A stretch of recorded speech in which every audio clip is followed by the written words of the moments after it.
서울에서 가장 많은 외국인들이 다녀가는 곳 중 하나지만 가장 길 찾기가 어렵다고 하는 지역이 있습니다. 바로 서울 고속터미널 지하 상가인데요. 추운 날씨나 비가 오는 날에도 실내에서 쇼핑이 가능하며 쇼핑, 식당, 커피숍, 술집까지 없는 게 없는 곳이죠. 그런데 이곳에 처음 오면 길이 너무 복잡하고 미로처럼 느껴져 외국인들 뿐만 아니라 한국 사람, 서울 사람, 서초구 사람들에게도 어렵다고 합니다.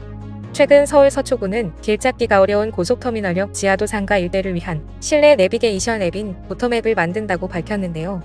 고터맵에 찾고자 하는 가게 이름을 검색하면 실시간으로 자신의 위치 정보와 가게 정보를 확인해 길을 쉽게 찾게 된다고 합니다.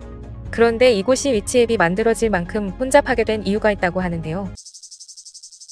서울 서초구 반포동에 위치한 고속터미널은 서울과 지방을 연결하고 서울 시내 전체를 아우르는 지하철까지 교통의 요지로서 사람들의 왕래가 많아 서울에서도 유동인구가 가장 큰 지역 중 하나입니다. 고속터미널역에는 3호선, 7호선, 9호선, 무려 3개 지하철 노선이 해당 역을 거쳐가고 있는데요. 하지만 고속터미널역에 처음부터 3개의 지하철 노선이 있었던 것은 아니었습니다. 2000년대 초반까지 고속터미널역은 3호선과 7호선만 운행되고 있었죠. 고속터미널역이 현재 승차, 하차, 환승 고객까지 하루 평균 15만 명이 이용하는 교통의 중심이 된 데에는 급행 열차를 운영하고 있는 9호선의 역할이 중요했습니다. 그런데 지하철 9호선에 놀랄만한 기적이 숨어 있습니다. 9호선의 바로 위, 단 한 뼘도 되지 않는 높이에 3호선이 지나가고 있는 것입니다. 지하철 무게는 100톤 가까이 되는데요.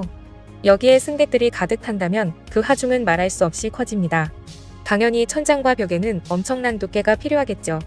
처음 서울시가 9호선의 공사를 계획했을 때 시작하기도 전에 큰 난관에 부딪혔습니다.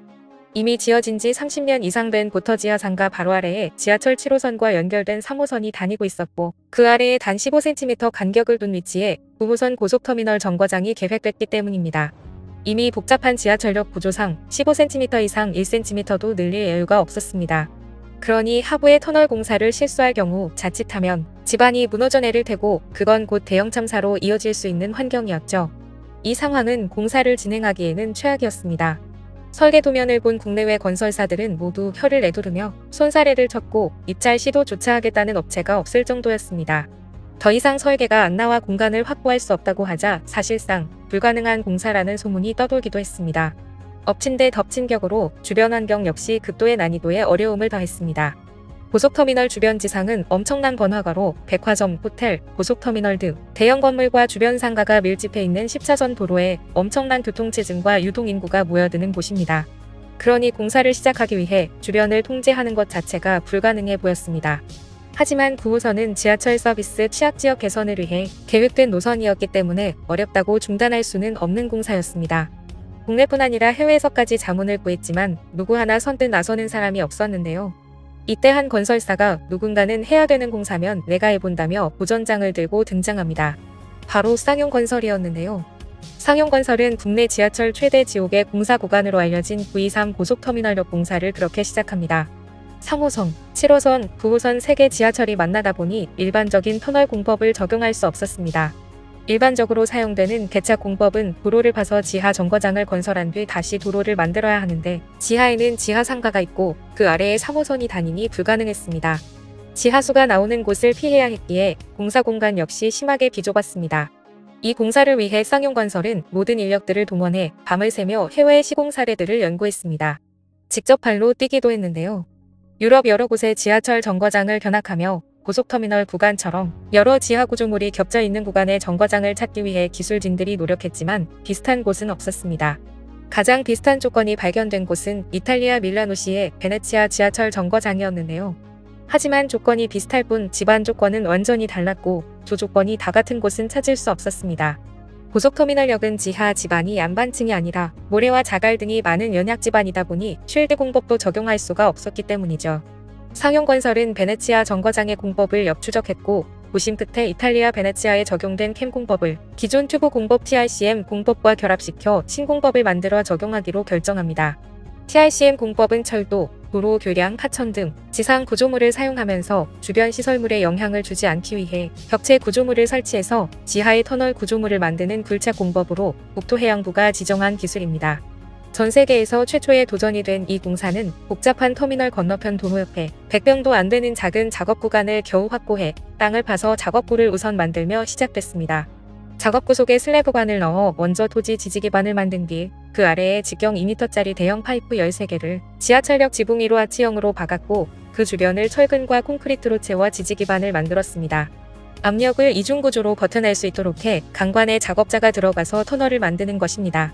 상용건설은 작업장 주변과 인근 지역, 지상 등 곳곳에 진동계측기 30대 정도를 설치했습니다.